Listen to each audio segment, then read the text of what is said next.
Media, bekal ilmu Islam. Wahdahu la syarika lah wa asyhadu anna Muhammadan abduhu wa rasuluhu la nabiyya ba'dah.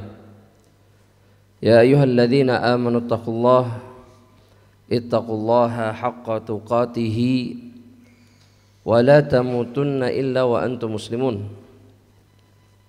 يا أيها الناس اتقوا ربكم الذي خلقكم من نفس واحدة وخلق منها زوجها وبث منهما رجالا كثيرا ونساء واتقوا الله الذي تساءلون به والأرحام إن الله كان عليكم رقيبا. يا أيها الذين آمنوا اتقوا الله وقولوا قولا سديدا يصلح لكم أعمالكم ويغفر لكم ذنوبكم ومن يطع الله ورسوله فقد فاز فوزا عظيما.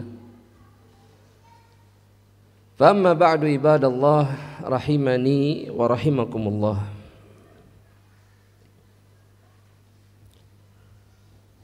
Atas izin Allah juga taufik dan hidayahnya, sekali lagi kita mendatangi rumah Allah yang mulia ini untuk mencari kesempatan yang diberikan oleh Allah untuk bisa masuk ke dalam surga, untuk bisa kemudian dirahmati oleh Allah dan kemudian juga diampuni dosa-dosanya oleh Allah Jalla Jalaluh, untuk bisa dinaungi oleh para malaikat dan ditinggikan derajatnya oleh Allah Subhanahu wa taala baik di dunia ataupun kelak di akhirat. Sehingga jika kita sadari ahibati fillah bahwa tidak ada ruginya bagi seorang hamba Allah kemudian untuk hadir di rumah Allah, di majelis ilmu, di majelis yang kita tahu, yang kita sadari dan kita sering dengar bahwa dia di antara taman-taman surga Allah Subhanahu wa taala.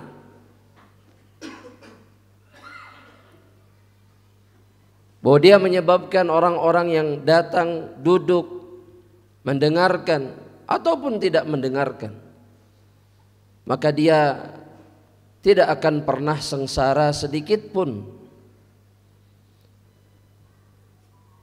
Sebagaimana yang dikatakan oleh Nabi Muhammad sallallahu alaihi wasallam dalam hadis yang sahih,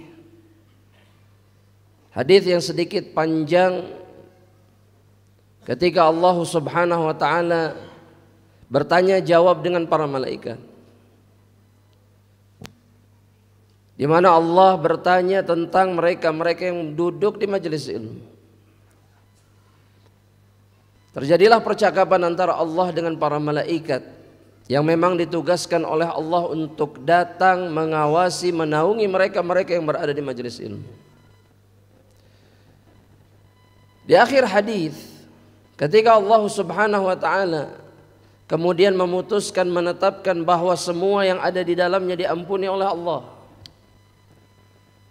namun kemudian para malaikat mengatakan ada orang-orang yang hadir bukan untuk ilmu, tujuannya bukan menghadiri majelis ilmu. Maka Allah Subhanahu wa taala menetapkan bahwa Allah mengampuni dosa-dosa mereka juga.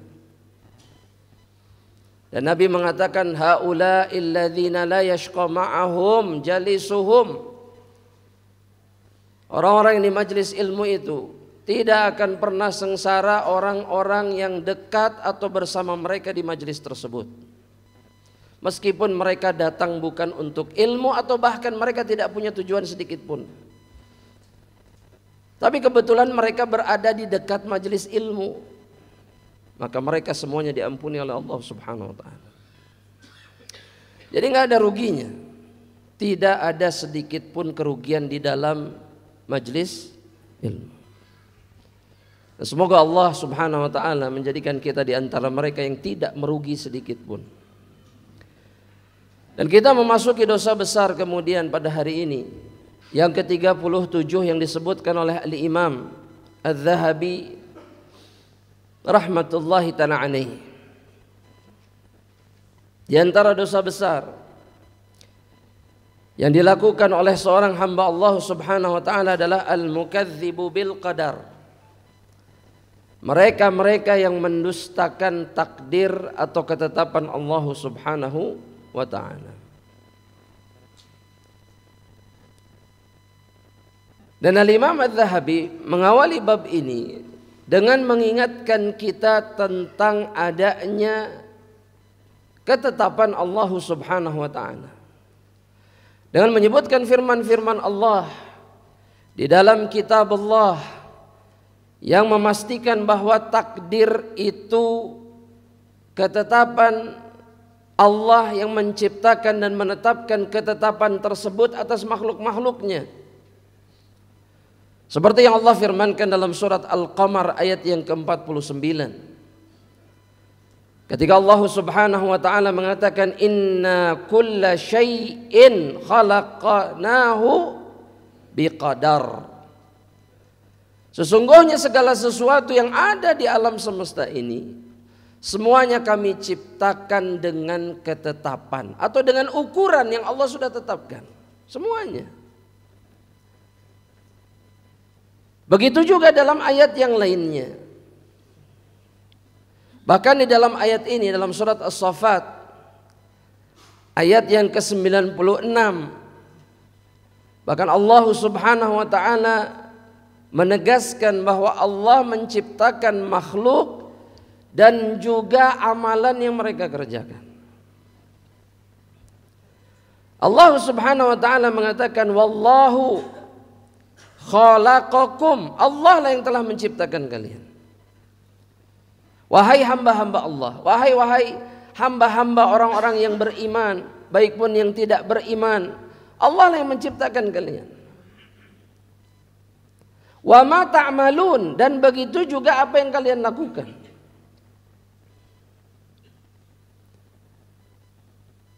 Dan ketika Allah subhanahu wa ta'ala menetapkan seseorang kemudian misalkan di atas hidayah, maka tidak ada yang bisa menyesatkan dirinya. Dan sebaliknya, kalau Allah subhanahu wa ta'ala menetapkan seseorang di atas kesesatan, maka tidak ada yang bisa memberikan petunjuk kepada dirinya.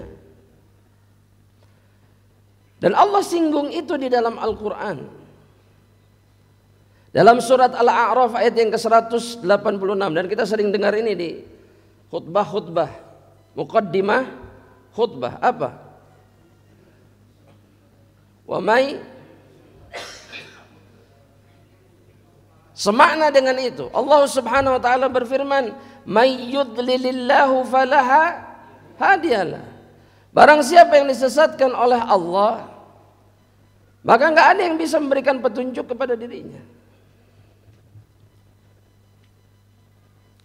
Sebagian dari kita kalau menasihati orang itu seakan nasihat kita bisa mengubah seseorang. Tidak akan pernah bisa.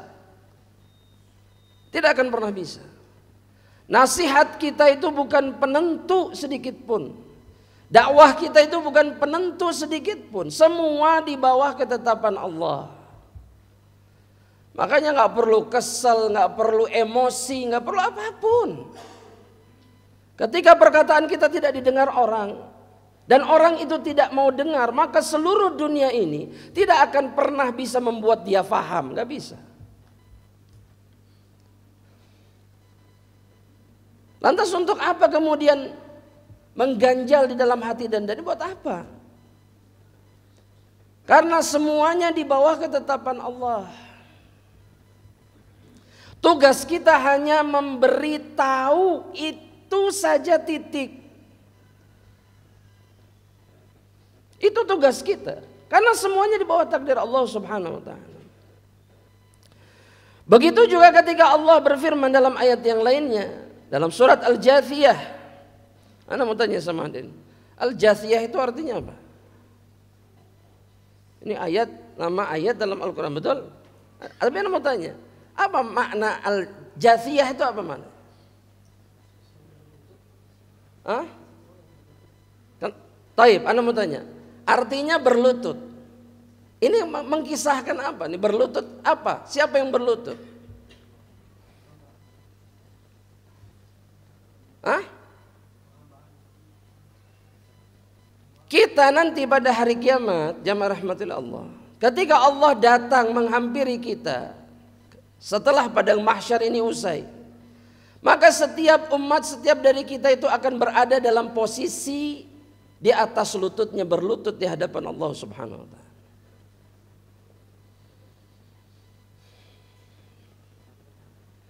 Mereka-mereka yang kufur, mereka-mereka yang munafik, maka Allah jadikan tulang punggung mereka tegak dan mereka tidak akan pernah bisa membungkukkan punggung mereka. Ketika Allah Subhanahu wa ta'ala menyingkap betisnya dan kemudian memerintahkan setiap hamba untuk bersujud kepada dirinya, hanya orang-orang yang beriman dari posisi berlututnya kemudian mereka bisa bersujud kepada Allah. Tapi tidak dengan orang-orang kafir, musyrik dan munafik. Mereka nggak bisa.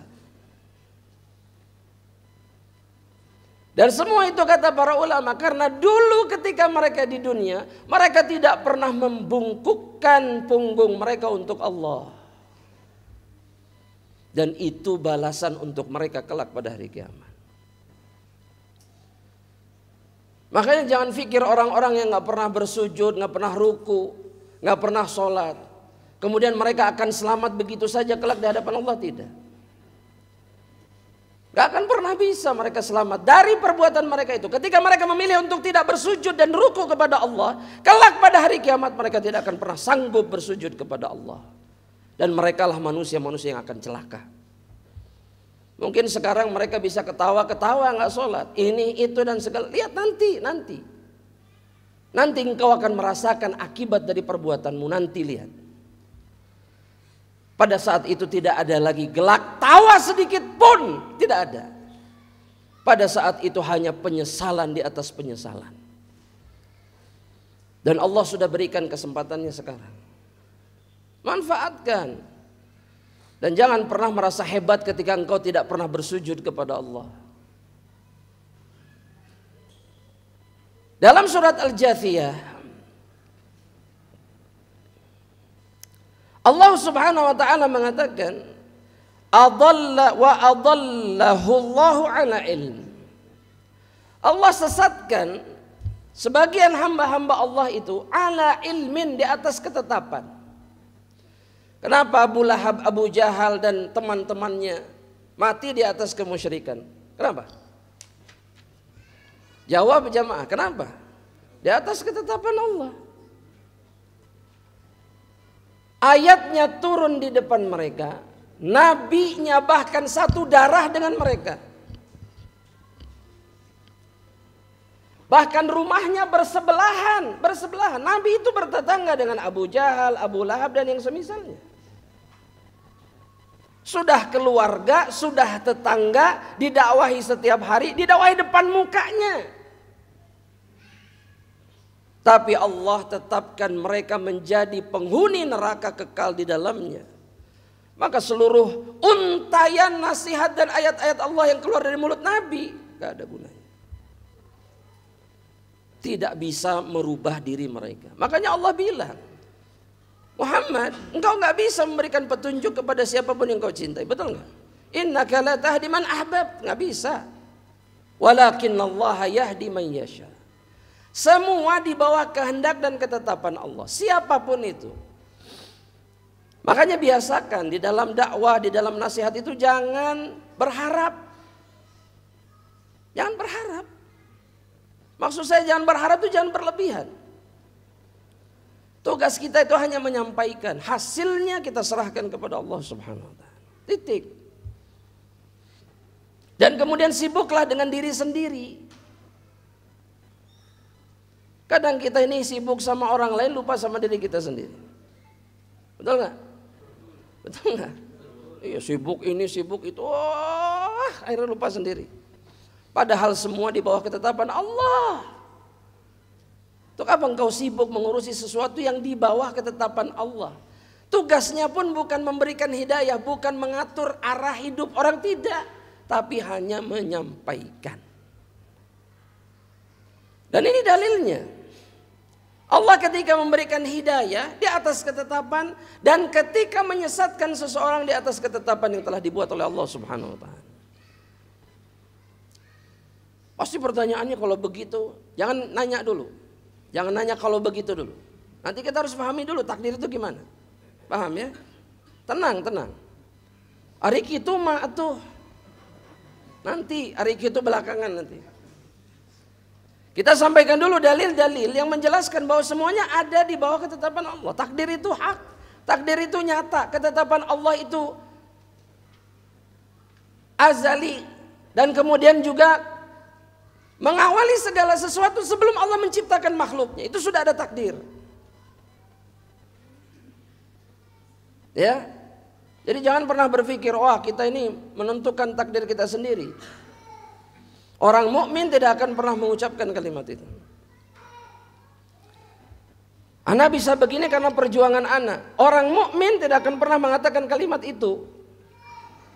Karena dia tahu semuanya di bawah aturan Allah. Dia sampai kepada titik tertentu di dalam kehidupannya karena Allah sudah menetapkannya 50.000 tahun sebelum Allah ciptakan langit dan bumi. Jadi apa yang mau dibanggakan kemudian? Hebatnya di sebelah mana?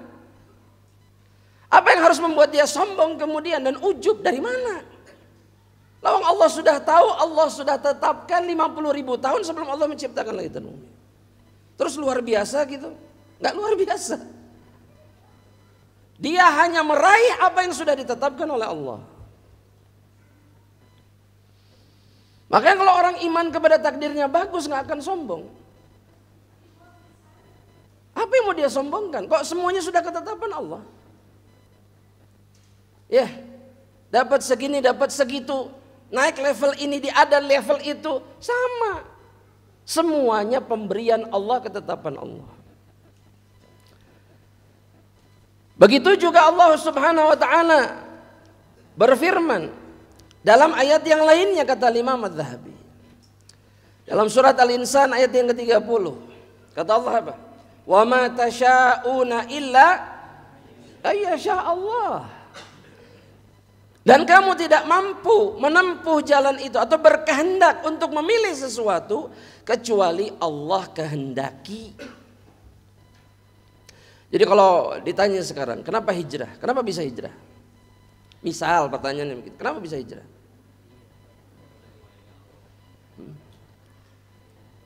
Kenapa bisa kenal ilmu atau kenal mungkin majelis ilmu? Kenapa? Hah? Ya qadarullah memang. Kita mah qadarullah itu musibah. Giliran kebaikan nggak qadarullah, gimana?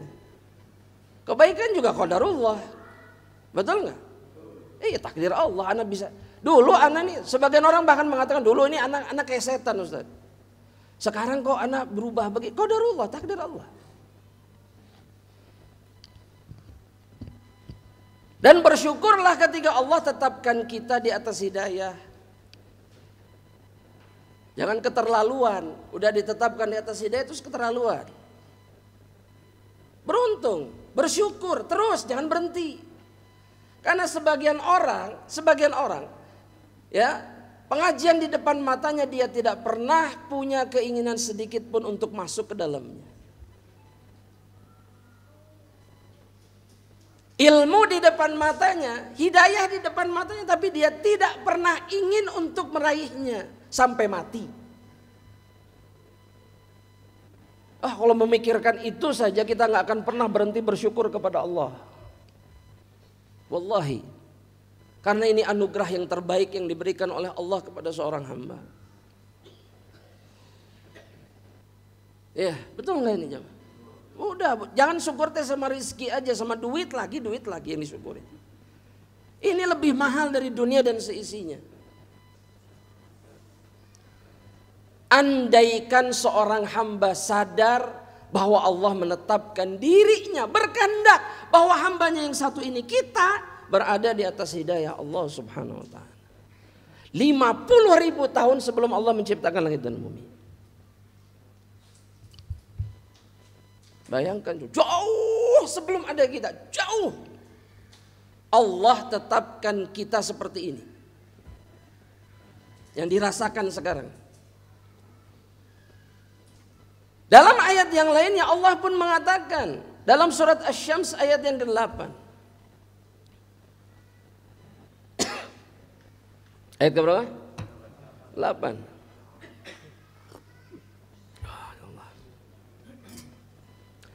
Apa kata Allah? Fa'alhamaha fujuraha, maka Allah mengilhamkan kepada jiwa setiap hambanya jalan kefasikan dan jalan ketakwaan. Allah yang ngasih bibit-bibit kebaikan dalam hati setelah sebelumnya kita bergelimang dosa dan kemaksiatan dan seterusnya. Itu Allah yang ngasih, Allah yang netepin. Makanya kadang-kadang kita ketemu satu orang, wala majelis ilmu wala apapun, tapi tiba-tiba pengen ke majelis ilmu. Betul nggak ini? Kan nggak ada sebabnya. Secara zahir nggak ada sebabnya. Hidupnya di dunia malam mungkin atau apapun yang jauh dari masjid. Tapi dalam satu hari satu malam kemudian dia merasa takut dengan dosanya dan kemudian dia ingin bertobat kepada Allah. Siapa yang melakukan itu? Allah, ketetapan Allah. Fa'alhamaha fujuraha wa taqwaha. Allah yang netepin semuanya. Jangan bertanya-tanya dulu, nanti dijelaskan. Ana tahu sudah muncul pertanyaan pasti. La haula wala quwwata illa billah. Tenang. Nanti akan seiring dengan pembahasan ini penjelasan itu akan muncul. Ya, itu dulu yang harus kita yakini. Jadi nggak bisa kita mengatakan enggak, takdir itu ya tergantung antum, tergantung anda. Kalau anda mentalnya mental kerupuk, ya hidup anda nggak akan pernah bisa berubah. Kalau anda tidak pernah berusaha keras, maka takdir anda tidak akan pernah berubah. Bukan begitu. Semuanya di bawah takdir Allah. Kita ini diwajibkan untuk berusaha, tapi hasil sudah tetap atau tidak? Tetap. Dalam hadis sahih itu sudah disebutkan bahwa ketika Allah menciptakan Adam alaihissalam, maka Allah perintahkan akhrij ba'tsan nar. Keluarkan dari keturunan Adam itu para calon penghuni neraka Allah. Begitu juga dengan calon penghuni surga. Semenjak Adam diciptakan oleh Allah Subhanahu wa taala.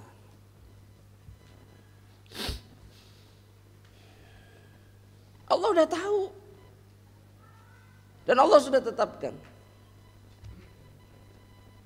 Tapi Anda mau tanya, antum tahu enggak?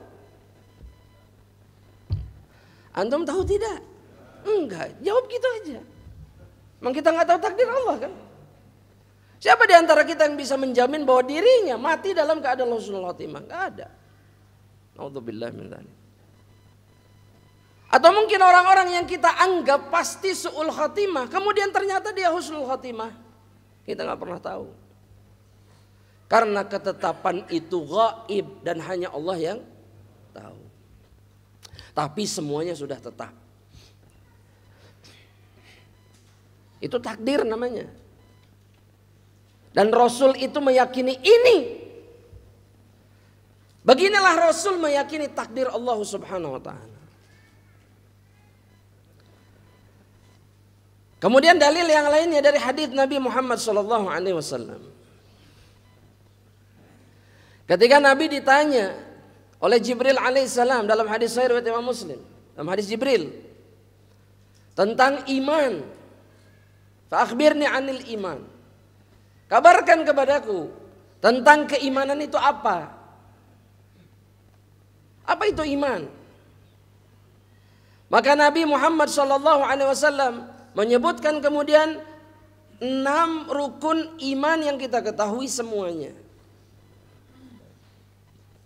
Dan rukun yang terakhir yang disebutkan oleh Nabi, yang mana iman itu dibangun di atasnya. Jadi rukun iman itu adalah pondasi di mana seseorang membangun keimanannya. Harus ada 6-6-nya. Kalau hilang satu, runtuhlah keimanan seseorang. Nah rukun yang keenam itu Rasulullah SAW mengatakan apa? Masa lupa lagi jamaah? Yang terakhir apa? Bil qadari khairihi wa syarri. 6 rukun iman dan 5 rukun Islam itu tidak boleh satupun di antara kita tidak ingat. Gak boleh. Gimana mewujudkan kalau ingat saja tidak? Kela rukun Islam yang pertama teh nanti teh. Naon sih? Mah itu jelema teh. Antum boleh tidak tahu tentang perkara dunia. Ini nggak tahu itu apa Pak. Tapi rukun iman sama rukun Islam ini modal antum untuk masuk surga. Masa lupa? Nomor rekening orang saja nggak lupa. Rekening sendiri saja ada bank, ada beberapa ingat semua. Padahal angka hese dia ngapalkeun lagi. Tapi hafal. Kenapa coba? Kenapa? Kenapa jawab kenapa? Karena penting buat dirinya. Penting, dunia mah penting. Kalau ada yang mau transfer kan nggak hafal repot. Ya. Kalau nggak bawa HP kan enak. Kalau hafal langsung wih, masya Allah. Menggemaskan sekali. La ilaha illallah. Rukun iman yang keenam, namanya qadar khairihi wa syarri. Ya, apa artinya jemaah? Ketika Nabi mengatakan beriman kepada takdir baik atau buruknya. Apa maksud Nabi? Mengimani bahwa semua yang ada dan terjadi itu ketetapan Allah, baik terasa nikmat bagi kita ataupun terasa buruk. Makanya ketika menghadapi musibah apapun, ana nggak bilang mudah menghadapi musibah itu, betul. Tapi jika seseorang sadar bahwa ini ketetapan Allah, maka pasti akan menjadi lebih ringan bagi dirinya. Sudah, ini ketetapan, ngindar nggak bisa. Kejadian ya sudah. Mau apa? Mau jerit-jerit? Mau protes? Apa yang bisa kita lakukan? Gak akan berubah kok. Karena Allah sudah tetapkan. Apa yang harus dilakukan? Jalani dan lakukan yang semestinya dilakukan. Apa? Sabar. Susahnya sabar itu jemaah. Betul nggak? Kenapa? Padahal kan tinggal sabar. Sabar teh mengendalikan hati, mengendalikan mulut dan mengendalikan anggota tubuh dari protes sama Allah. Udah bahasa sederhananya gitulah. Sabar.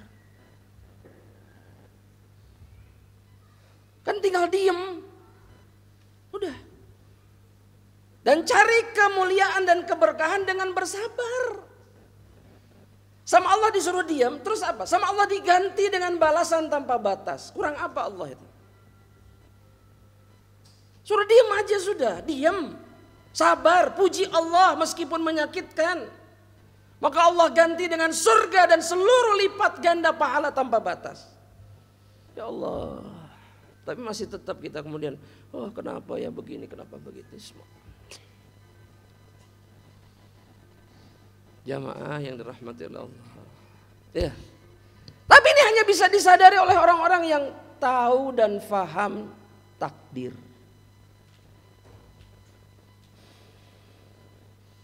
Ya. Jamaah. Sudah ujian itu sama Allah dipastikan gak akan melampaui batas kemampuan, masih saja ngeluh. Sudah dipastikan sama Allah bahwa ketika Allah mencintai satu kaum, ujiannya akan dahsyat. Tapi gak akan sampai melampaui batas. Kamu tahan kok. Anda kuat kok menghadapinya. Cuman disuruh diem, jangan protes. Ya Allah. Banyak orang gagal dalam masalah ini. Kenapa? Karena keimanan mereka kepada takdir buruk. Buruk. Jadinya seperti itu, semua susah hidup itu, susah, nggak ada bagusnya hidup itu. Iya, Anda mau tanya nih, jujur ya jawabannya. Menurut antum itu banyak sedihnya, banyak senangnya hidup ini. Jujur tapi. Ada yang senang, ada yang sedih. Iya. Beneran ini? Anak kok kayak ragu gitu. Kalau antum gak pernah merasa tertekan, teruji sama Allah, itu gak pernah? Hah? Sering pasti. Lah geningan senang tadi. La ilaha illallah. Iya. Lah begini jamaah, begini perhatikan. Orang ketika diberikan kesenangan sama Allah, kalau dia mukmin, dia akan memposisikan kesenangan itu sebagai ujian dari Allah. Kalau membuat dia kemudian santai ibadah, wah pokoknya mah tenang weh, santai weh, hidup mah tenang, gak mikir apa-apa. Ada yang salah dengan masalah ini. Ada yang salah. Karena ketika dia misalkan dibukakan pintu kemudahan segalanya, bagi orang mukmin dia khawatir ini cara Allah melalaikan dirinya dari mengingat akhirat. Makanya dia hati-hati. Dia nggak kemudian, waduh, tentrem hatinya 100%. Betul nggak? Betul nggak ini jamaah? Iya. Orang mukmin yang iman kepada takdir bagus gitu. Kayak itu, nah gampang-gampang dirinya. Ya Allah, jangan sampai ini memalingkan diriku dari mengingatmu ya Allah. Hati-hati dia, tenang, ditahan sama dia. Nggak terlalu cepat bahagia, nggak terlalu. Karena dia takut kemudian lupa tugas dan kewajiban sebenarnya. Karena kesenangan dan kesengsaraan itu ujian, ngetes. Tapi dah kita mah kalau dikasih kesenangan, alhamdulillah ya Allah, Allah teh sayang sama anak. Bukan itu kalimat yang keluar dari mulut kita, betul. Itu tandanya kita lupa bahwa kesenangan itu adalah ujian. Makanya orang beriman kepada takdir itu tidak akan pernah berbahagia berlebihan atas kenikmatan yang didapatkannya, dan tidak akan meratapi musibah dan kesengsaraan yang menimpa dirinya. Nggak akan berlebihan sedih.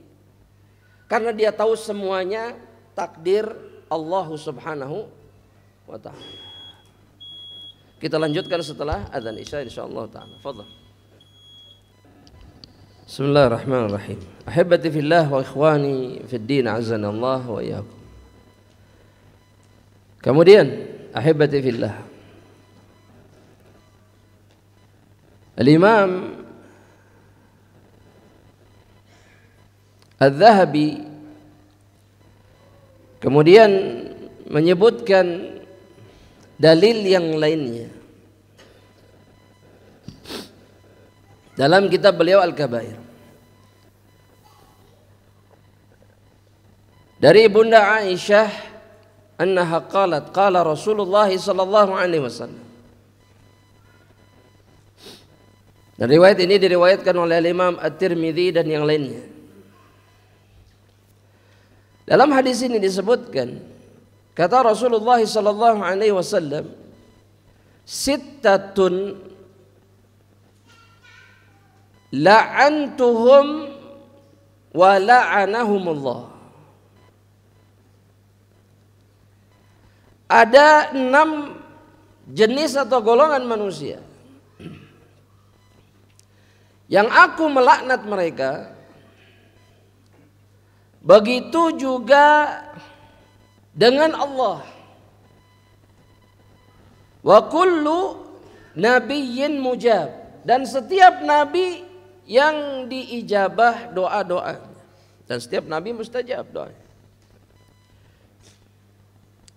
Sebagaimana dikatakan oleh Nabi dalam hadis yang lain, likulli nabiyyin da'watun mustajabah. Setiap nabi itu punya doa yang mustajab. Nah, 6 manusia ini, 6 golongan manusia ini kata Nabi, yang pertama disebutkan oleh Nabi dalam riwayat ini adalah al-mukadzibu biqadar, yang mendustakan takdir. Yang kedua adalah az-zaidu fi kitabillah, yang menambah-nambah sesuatu ke dalam kitabullah, ngarang. Allah Ta'ala berfirman padahal tidak, misalkan. Ini namanya nambah-nambah kitabullah. Kemudian yang berikutnya adalah al-mutasallitu bil jabarut, Orang-orang yang memimpin tapi dia melakukannya dengan kekejaman. Kejam. Jadi pemimpin tapi zalim. Atau yang semisalnya. Yang berikutnya kata Nabi dalam riwayat ini, wal mustahillu li hurumillah. Orang yang menghalalkan apa yang diharamkan oleh Allah.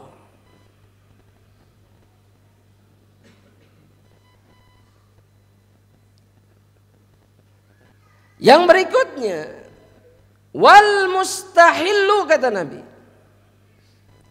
min itrati ma harramallah. Orang-orang yang menghalalkan untuk keluargaku apa yang Allah haramkan. Jadi memberikan kepada apa keturunan Nabi Muhammad SAW perkara-perkara yang haram. Ini dilaknat oleh Allah. Dilaknat oleh Rasulullah SAW. Dilaknat juga oleh setiap Nabi yang mustajab doa.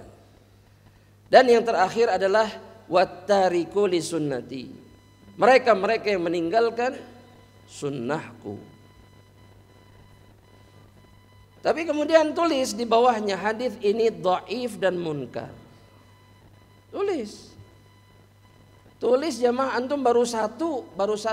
Abdullah bin Ahmad bin Hambal itu disuruh ngapalin sama ayahnya 3.000 riwayat. Setelah selesai hafal dengan sanad-sanadnya, di akhir ayahnya bilang ini semua hadisnya dhaif. Antum baru satu langsung, iya langsung angkat kepala. Waduh, dhaif ginian. Waduh. Antum bayangin Abdullah 3.000. Terakhir kata ayahnya ini semua dhaif. Disuruh ngapalin.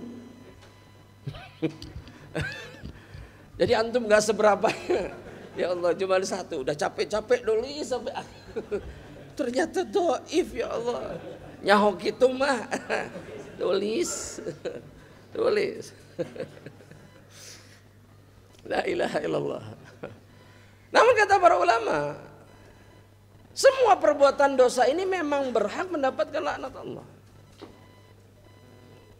Tidak ada satupun yang tidak berhak mendapatkan laknat Allah. Begitu juga dengan laknat Rasulullah SAW. Meskipun riwayatnya dhaif. Kalau dhaif gimana Ustaz? Kita nggak boleh meyakini perkataan Nabi. Kalau kita katakan ini hadis Nabi, itu yang salah. Tapi kalau kemudian maknanya benar, dikuatkan dengan riwayat-riwayat yang lain atau dalil yang lainnya, maka nggak ada masalah. Paham maksudnya? Ya. Dan para ulama seperti ini. Terkadang disebutkan riwayat dhaif. Tapi ketika dicantumkan itu karena ada riwayat yang lain senada dan menguatkannya. Atau ada dalil yang lain membenarkan maknanya. Tapi meyakini ini sabda Nabi nggak boleh. Kenapa? Karena dhaif. Jadi nggak nyesel nulis hadis yang tadi atau riwayat yang tadi? Nggak ya? Masya Allah. Talibul ilm. Sabar. Talibul ilm itu harus sabar. Ini takdir. La ilaha illallah. Muhammad Rasulullah sallallahu alaihi wasallam. Baik, kita lanjutkan jemaah. Subhanallah. Kemudian Al-Imam Az-Zahabi rahmatullahi ta'ala alaih itu mencantumkan dalil atau riwayat yang lainnya. Dari Abu Darda.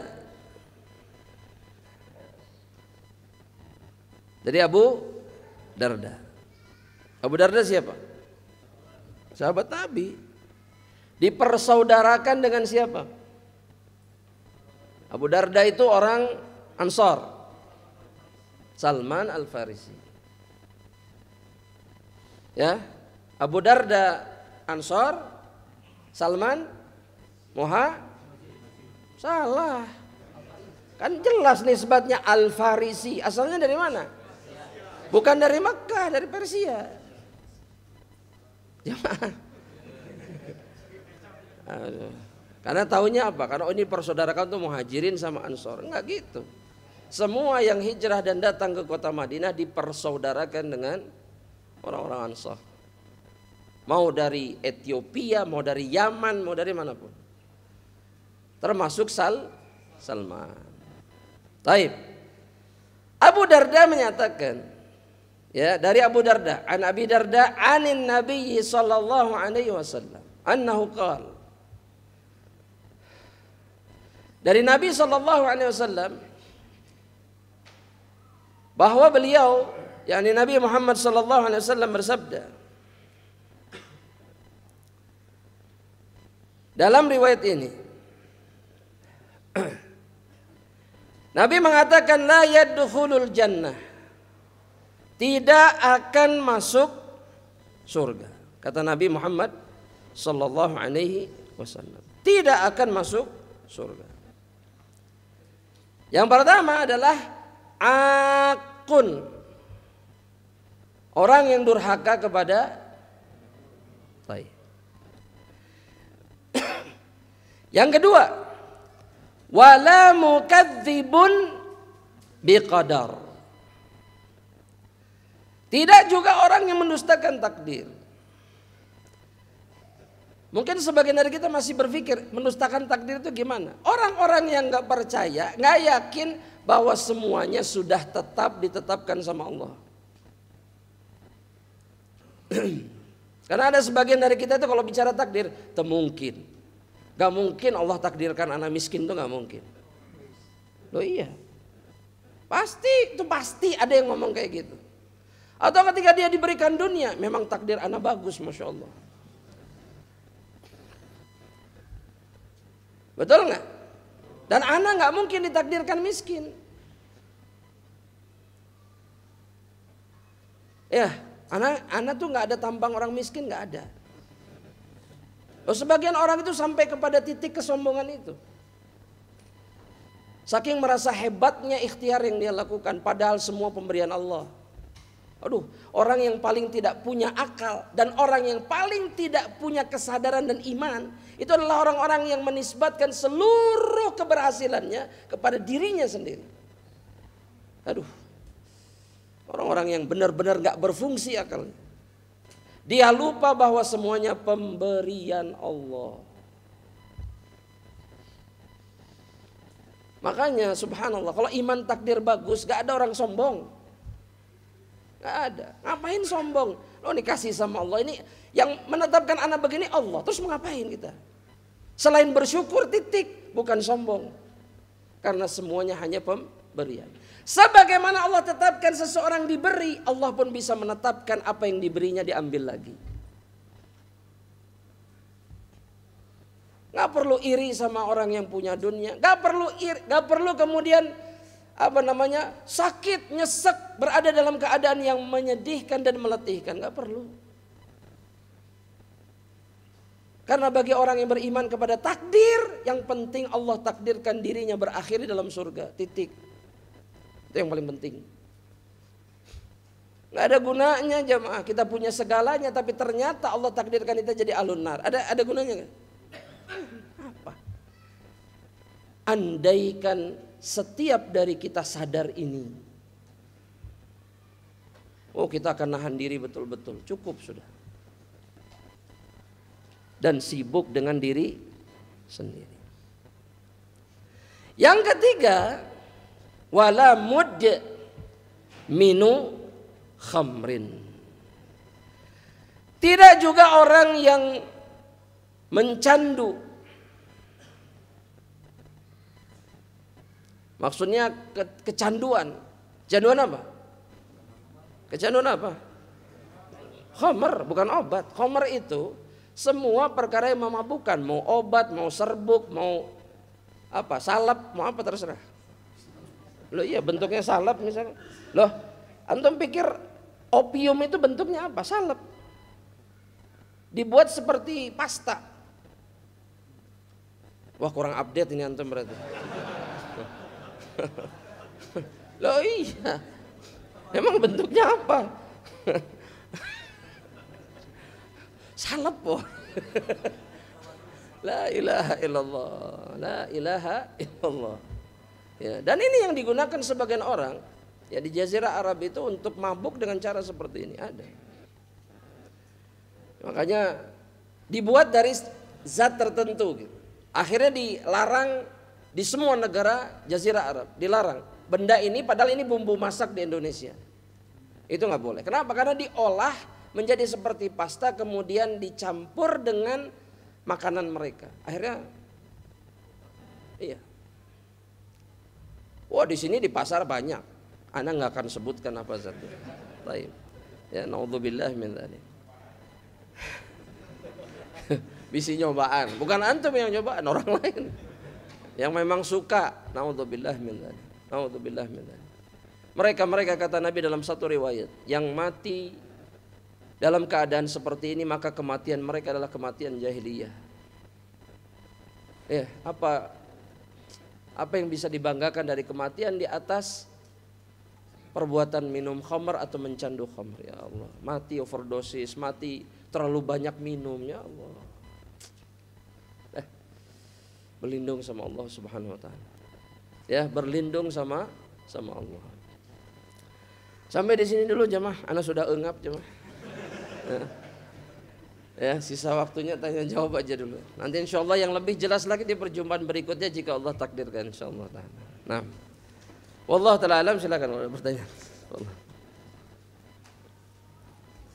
Oh ini. Baik.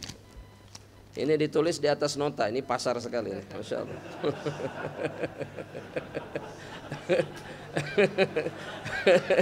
Waduh, ini signature sekali, ini signature. Subhanallah. Iya, tenang aja, tenang.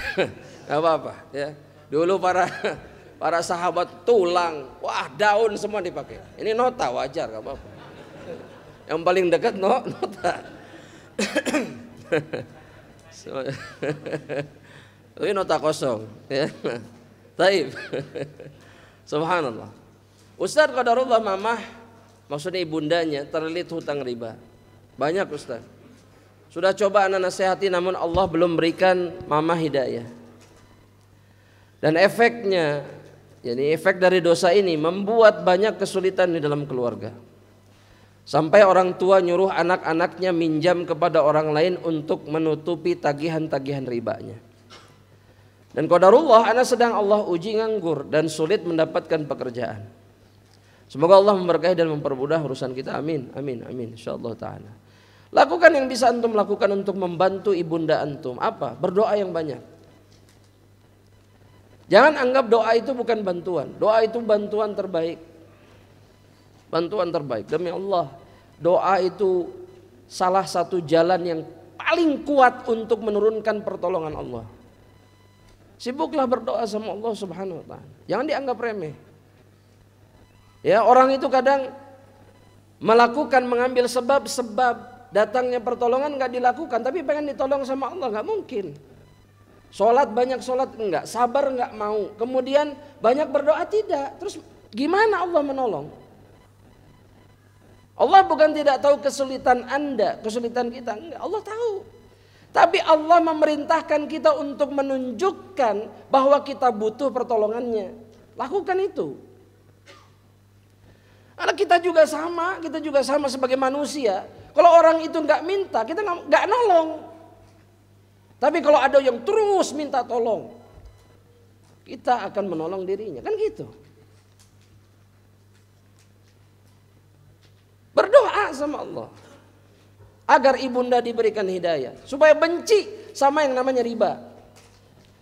Yang kedua, agar hutang-hutangnya dipenuhi, ditunaikan, dilunasi. Oleh siapa? Oleh Allah. Masalah jalannya itu urusan Allah. Yang penting kita ikhtiar.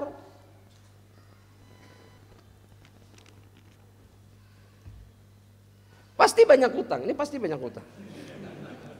Gak semuanya mungkin, tapi sebagian banyak hutangnya. Udah ikhtiar mati-matian siang malam, duitnya gak datang-datang. Padahal tinggal banyak berdoa, Allah lunasi semuanya. Makanya subhanallah, ini baru terjadi. Ada orang yang Anda pernah cerita mungkin di tempat lain. Satu orang utangnya 400 juta. 400 juta itu selesai kurang dalam 1 tahun. Kurang dari 1 tahun. Itu hanya dengan memperbanyak doa dan ikhtiar sekedarnya. Hanya dengan mengulang-ulang dan terus mengulang-ulang kalimat Allahumma kfini bihalalika wa aghnini bifadlika amman siwa. Allah itu sebaik-baiknya penolong. Maka jadikanlah Allah sebagai sebaik-baiknya penolong. Pasti sedih, pasti. Tapi ini takdir Allah. Hadapi takdir Allah dan lakukan yang benar. Siapa yang pengen punya ibu tukang minjem riba? Gak ada. Atau bapak tukang naudzubillah zina, tukang minum khamr? Gak ada. Tapi takdir ini gak akan melampaui batas ujian ini. Dan kemudian hadapi dengan benar. Gak usah mengeluh. Keimanan kepada takdir yang benar itu sampai membuat sebagian salafus soleh malu mengadu sama Allah. Malu. Buat apa saya ngadu? Toh Allah berjanji mau nolong. Sudah. Yang penting sabar. Pasti ditolong sama Allah. Gak usah sibuk ngeluh. Ayo ya Allah iraha tuh ya Allah. Kumaha tuh ya Allah. Enggak. Karena kata Nabi innan nasra ma'as sabr. Pertolongan itu datang bersama kesabaran. Tinggal sabar. Ya, dan subhanallah Allah mengatakan dalam Al-Qur'an, "Wa ma yulaqqaha illa alladziina sabaru." Gak ada yang tahan, gak ada yang kuat, gak ada yang bisa menghadapi tekanan ujian yang bertubi-tubi itu. Allah sedang menceritakan para nabi nih. Kecuali hanya orang-orang yang bersabar. Kenapa para nabi itu tahan sampai detik terakhir? Karena mereka penyabar. Mereka tidak pernah dihancurkan oleh ujian yang datang kepada mereka. Kenapa? Karena mereka sabar. Dihadapi. Mau miris, mau sedih, mau menyedihkan, mau nangis terus, mau apapun, mau perih, dihadapi. Dan hanya orang-orang sabar yang bisa melalui semua ujian. Jadi kalau nggak mau sabar tapi pengen lulus, kayak orang sekolah pengen dapat ijazah tapi pengen ikut ujian. Antum nyetak sendiri saja di pagar sih, nyetak ijazah sendiri. Ada gitu cara nama. Iya. Iya. Karena percetakan, bukan karena orang di sana bikin, enggak. Karena percetakan. Atau kan ngeprint sendiri di rumah. Printer, pakai printer. Ya. Gak mungkin, gak mungkin. Makanya kuncinya sabar. Karena nggak akan pernah bosan mengatakan kalimat ini karena Allah yang memerintahkan wa tawasau sabar. Ini yang harus kita lakukan, sabar. Sampai kapanpun sabar. Pertanyaan kedua masih tentang riba. Saat ini kami tinggal di rumah dengan cicilan riba. Setelah kami diberikan ilmu oleh Allah tentang riba, kami makin takut atas hukumannya. Bagaimana bila kami take over ke orang lain? Over kredit, lalu kami ngontrak dulu orang yang karena uang yang sudah masuk sudah cukup besar juga Ustaz. Yang itu mengoperkan kemaksiatan kepada sudah gitu aja, sudah sederhana. Terus gimana dong? Gimana dong? Jual rumahnya. Jual rumahnya karena itu sudah hak antum. Lunasi sisa cicilannya dari uang itu. Rumah itu kemudian halal bagi antum. Itu caranya bukan take over. Jadi lepas beban kita selamat, orang lain dimurkai sama Allah. Tadi emang, mau nggak ini sedikit lagi cicilannya sok antum. Ini nanti di akhirat antum dikejar sama dia tuh yang take over itu. Aduh ya, ya cenah kajian ya, kajian jelma itu cenah. Tapi anda dijerumuskan masuk ke dalam neraka Allah sama dia. Ente gak akan lepas begitu saja. Aduh, jual aja, jual kemudian lunasi, beres masalahnya. Iya, memang begitu caranya. Ya, kalau sudah lunas sertifikat keluar, sudah serahkan sertifikatnya sama yang beli, beres. Dan kemudian cicilan antum selesai dan orang lain selamat. Ya, jangan menyelesaikan masalah dengan masalah. Iya, slogannya beda. Nasallallahu alaihi wasallam. Nah, silakan kalau ada pertanyaan lain. Fadhal, Pak.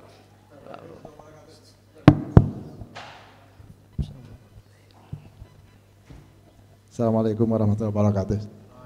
Assalamualaikum warahmatullahi wabarakatuh. Silakan. Sebagaimana yang tadi diulas tentang surat As-Saffat ayat 96 bahwa Allah menciptakan kita dan apa yang kamu kerjakan. Dihubungkan dengan takdir yang tadi Ustadz bahas. Mohon dijelaskan hubungan bahwa manusia diberi oleh Allah sedikit keinginan dan sedikit kemampuan. Iya. Terima kasih Ustaz. Itu akan Anda jelaskan di perjumpaan berikutnya insyaallah. Anda nggak bisa sekarang karena ada unsur-unsur yang harus difahami dulu baru kita paham. Nggak bisa, Anda nggak akan jawab ini. Insyaallah antum datang kajian berikutnya. Anda ada umur, antum ada umur, ketemu insyaallah taala. Ya. Mohon maaf ya. Insyaallah nanti harus dijelaskan memang. Karena dari awal tadi antum sudah merengut semuanya. Nah, kieu itu kelak. Naha dan naha. Ya nanti dijelaskan, tenang. Bahwa yang penting antum tahu dulu bahwa takdir itu tetap. Itu unsur yang sangat penting dalam keimanan kepada takdir. Karena sebagian orang itu merasa bahwa takdir Allah bisa diotak-atik. Mun anak kieu engke kieu. Dan berdalil dengan dalil yang tidak semestinya difahami seperti itu. Nanti kita jelaskan. Makanya ini masih panjang bab ini. Dan ini sangat penting. Karena banyak orang yang tersesat dalam masalah yang satu ini dan kemudian iman mereka rusak. Karena imannya kepada takdir nggak sama dengan keimanan Rasulullah SAW dan para sahabatnya. Sudah selesai. Percuma ke masjid rajin. Percuma, nggak ada gunanya. Kalau imannya kepada takdir tidak benar. Jelas insyaallah Pak. Barakallahu fiik. Silakan. Kalau pertanyaan, fadhal antum, kemudian antum, silakan. Assalamualaikum Ustaz. Kan ada doa berlindung dari takdir buruk Ustaz. Iya. Kalau misalkan qadarullah tadi ya sama seperti yang Ustaz sampaikan, jika mendapatkan takdir baik, apakah ada zikirnya atau doanya? Kenapa? Jika mendapatkan takdir baik, apakah ada doa atau zikirnya Ustaz gitu? Ketika mendapatkan ada dalam satu riwayat ini. Sebagian ulama mengatakan doa ini juga termasuk doa sapu jagat seperti Rabbana atina fid dunya hasanah, tapi agak panjang. Ya. Allahumma inni as'aluka minal khairi ajilihi wa ajilihi ma alimtu minhu wa ma lam a'lam. Nah, di akhir doanya Allah Subhanahu Rasulullah SAW mengatakan Allahumma ij'al kulla qada'in qadaitahu li khaira. Ya Allah, jadikan semua ketetapan yang Kau tetapkan atas diriku itu kebaikan semuanya. Hafal doa ini enggak? Kenapa belum hafal? Baru dengar Ustaz. Iya, sekarang udah dengar. Udah, mau diamalkan? Tulis, cari sendiri, jangan sekarang ya. Waktunya nggak cukup. Ya, antum bisa mencarinya, banyak ini disebar. Dalam kitab-kitab zikir juga banyak disebutkan maksudnya. Ya, jadi memang subhanallah, kebanyakan apa yang menimpa kita itu karena salah kita sendiri. Doanya sudah diajari, caranya sudah diajari, kita yang nggak mengamalkan, sudah. Jangan salahkan Allah, salah kita. Ya, karena apa coba jemaah? Kenapa kita tidak tahu doa ini? Kita harus jujur. Doa yang lebih penting dalam kehidupan kita selalu tentang doa, tentang dunia, udah nggak ada lagi. Takdir lupa, akhirat lupa, surga lupa dan seterusnya, neraka lupa. Seakan-akan kebaikan itu hanya rizki dan kenikmatan dunia, nggak ada lagi yang lain. Cukup, udah. Ya, cukup. Kalau Allah tetapkan takdir antum baik, semuanya baik. Kan gitu. Baik nggak? Baik. Mau ada masalah 1.000.000 pun, kalau antum minta diberikan ketetapan terbaik, yang 1.000.000 ini akan jadi kebaikan. Maka belajarlah untuk kemudian lebih faham dan mempelajari, memahami agama ini sebaik mungkin. Ya, sudah dunia nomor terakhir. Yang paling pertama itu adalah ilmu dan akhirat. Sudah, nggak ada lagi. Dunia ngikutin nanti. Iya jamaah, sudah cukup kita ini terlalu jauh ke dunia tuh, nyemplung terlalu dalam. Saatnya kita naik sekarang ke permukaan dan naik ke langit untuk mendapatkan rahmat Allah Subhanahu wa taala. Ya, sebagaimana lautan, semakin dalam dunia itu akan semakin gelap. Ya, semakin dalam bukan semakin terang, semakin dalam, semakin gelap dan yang kedua apa? Semakin mematikan, itulah dunia. Makin dalam, makin sesek, makin sesek. Mati terakhirnya, meledak. Orang kalau tekanannya semakin dalam, itu meledak. Semua pembuluh darahnya pecah. Itulah yang akan dilakukan dunia kepada mereka yang terlalu dalam. Apa bukti Ustaz? Eta stroke kabeh teh. Loh bener, karena dunia mereka stroke. Stres mikirin dunia, mikirin ini, mikirin itu. Padahal Al-Quran adalah obat, zikir adalah ketenangan. Kenapa mereka harus seperti itu keadaannya? Kenapa? Karena mereka lebih memperdulikan dan memikirkan dunia. Gak mikir akhirat, pecah pembuluh darahnya. Tapi anehnya orang masih tetap pengen nyelam. Dalam, terus ke dalam. Dengan dalih, oh semakin dalam ada mutiara, ada apa. Iya mati. Antum dapat mutiara, pecah pembuluh darah, selesai. Apa gunanya mutiara?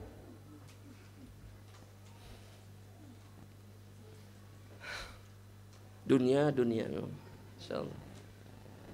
Ya, manis terus kalau dunia, nggak pernah sepet.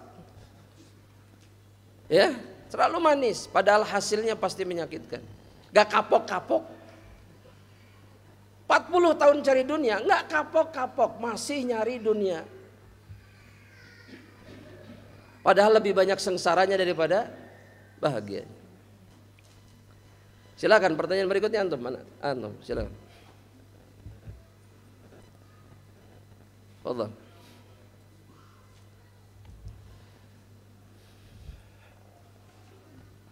Bismillah. Assalamualaikum warahmatullahi wabarakatuh. Assalamualaikum, silakan. Ustadz, tadi Ustadz membahas terkait surah Al-Jasiyah ayat 14 dan seterusnya. Ana membawa surah Al-Jasiyah ayat 14. Yang mana? Ini terkait kita sebagai orang mukmin hendaklah memaafkan orang-orang yang tidak beriman dengan hari akhirat. Apa? Hendaklah seorang mukmin hendaklah seorang mukmin memaafkan orang-orang yang tidak beriman dengan hari akhirat. Iya.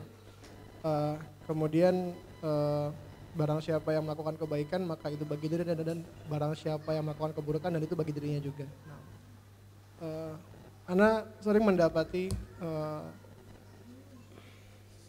terutama di teman-teman sesama pengajian ya, kita sama-sama belajar, kita sama-sama menuntut ilmu, sama-sama berusaha mendapatkan yang terbaik di sisi Allah. Tapi kadang kita masih banyak melupakan hal-hal kecil yang dikhawatirkan bisa menjerumuskan kita ke dalam dosa-dosa yang tidak disadari. Contohnya? Contohnya sederhana, melanggar lampu merah, parkir di tempat yang bukan tempatnya, perkataan-perkataan yang secara tidak langsung itu ada bagian dari ghibahnya. Terus? Bagaimana kita sebagai seorang muslim menasihati teman-teman yang seperti itu, Ustaz? Jazakallah khairan. Nasihati, pasti tahu. Mereka tidak akan pernah paham dan ingat dan sadar kalau tidak pernah diajak bicara. Seringkali kita ini ketika melihat ada kekurangan, bukan berarti kita merasa paling suci, tidak, tapi melihat ada kekurangan saudara kita, atau mungkin bahkan kita anggap ini kesalahan yang harus diluruskan. Tapi itu hanya berputar di dalam hati. Sambil mandang saudara kita mikir. Saudara kita nggak akan pernah paham sampai ke kalimat-kalimat yang berputar di dada itu keluar dari mulut. Tapi nanti mereka buang, kata itu buang, tapi nanti itu buang. Anda sedang memperkirakan sesuatu yang belum terjadi. Kalau orang seperti ini terus caranya, maka tidak ada dakwah, tidak ada nasihat. Kalau kemudian anak dibantah gimana? Nabi dibantah oleh seluruh dunia pada saat itu. Nabi nggak pernah berhenti menyampaikan kebenaran. Kita masalah nasihat, apalagi seperti kesalahan yang tadi misalkan melanggar ini, dibantah ya sudah. Tugas kita sudah kita lakukan, titik. Nggak sibuk kemudian memikirkan apa yang akan dilakukan saudara kita sama kita. Dan memikirkan atau berharap saudara kita menerima semua apa yang kita nasihatkan. Ini nggak mungkin terjadi sampai hari kiamat, nggak mungkin. Karena ridho manusia itu adalah tujuan yang nggak akan pernah tercapai sampai kapanpun. Makanya Allah bilang sama Nabi apa? Wa ma 'alaika illal balagh. Tugasmu Muhammad SAW itu hanya menyampaikan, gak lebih dari itu. Dan ketika ada yang menasihati hal-hal seperti ini, bersyukurlah kita punya teman yang sayang dan menyayangi kita karena Allah. Karena kalau nggak peduli, apa urusannya ngasih tahu? Teman satu pengajian lagi terjerumus ke dalam dosa. Kalau dia nggak mencintai karena Allah, nggak peduli urusan masing-masing, apa urusan saya? Bahkan orang mukmin itu, jangankan teman satu pengajian, orang lain yang tidak ada hubungannya sedikit pun sama dia, tapi dia sadar ini muslim mukmin, maka bagi dia ini adalah urusannya. Kalau salah kasih tahu, meskipun tidak kan. Pertanyaan ini kita lakukan apa enggak? Berarti kita tidak mencintai saudara kita karena Allah. Sudah, gampang kok. Jadi ikatan iman ini bisa jadi hanya dusta saja. Brother in din, Allah, brother in din. Brother fillah, Allah, fillah. Ketika saudaranya nyemplung jurang didiemin. Fillah dari sebelah mananya? Mana buktinya? Dan ingat, mencintai saudara mukmin itu adalah bukti kesempurnaan iman. Jadi kalau kita nggak peduli sama saudara mukmin yang lainnya, ketika mereka mau binasa nih, berarti iman kita tidak sempurna. Sudah, perbaiki keadaan itu. Karena jika tidak, kita akan menghadap Allah dalam kondisi tidak sempurna keimanannya. Nasallallahu salamata wal afiyah. Banyak orang yang celaka gara-gara ini. Kan masing-masing lakum dinukum waliyadin, amaluna amalukum. Itu untuk orang yang tidak seiman. Adapun yang seiman, kita harus mencintai kebaikan yang sama yang kita harapkan menimpa diri kita untuk saudara kita juga. Jadi kalau antum, contoh, anda kasih contoh sederhana.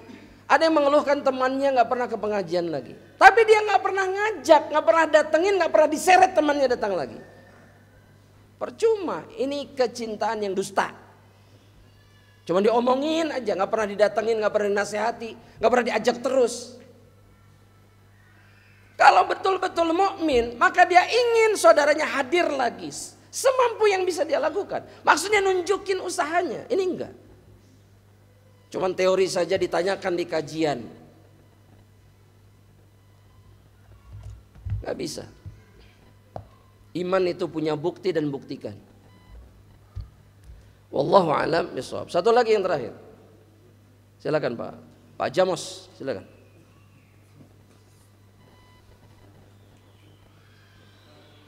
Silakan mic-nya tolong. Minta tolong. Jazakallah khair. Silakan Pak Jamos. Bentar, nyalakan dulu.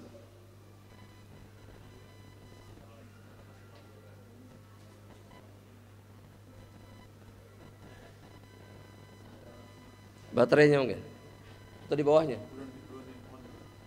Udah. Ya. Assalamualaikum warahmatullahi wabarakatuh. Assalamualaikum. Silakan Pak.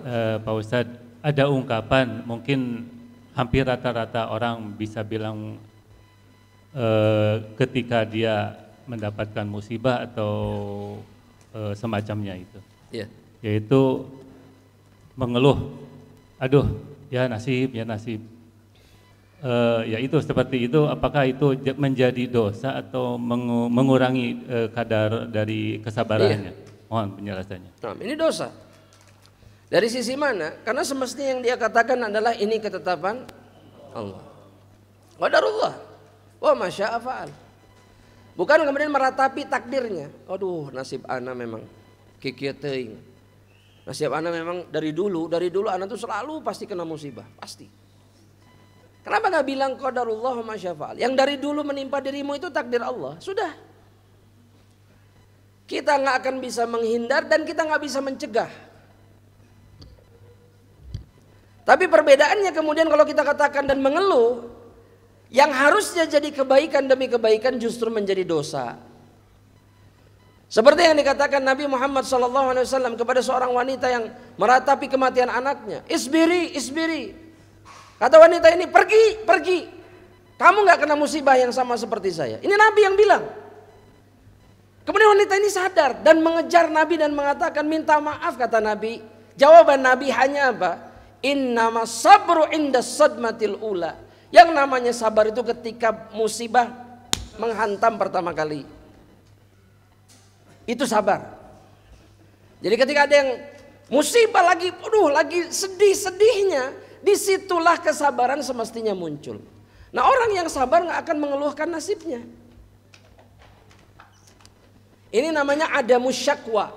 Di antara ciri orang sabar dengan lidah itu nggak mengeluh. Qadarullah wa masyafa'al. Atau mengatakan alhamdulillah ala kulli hal. Udah, kelas.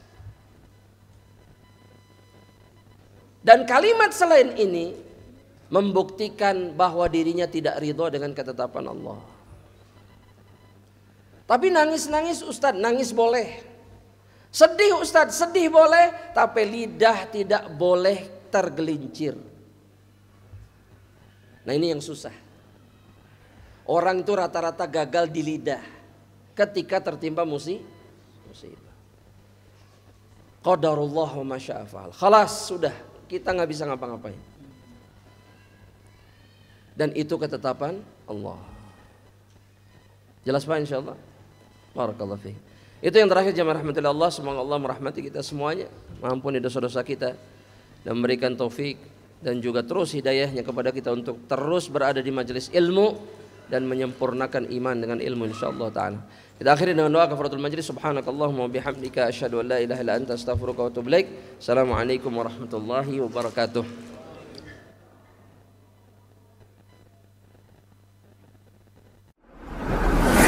Am Media, bekal ilmu Islam.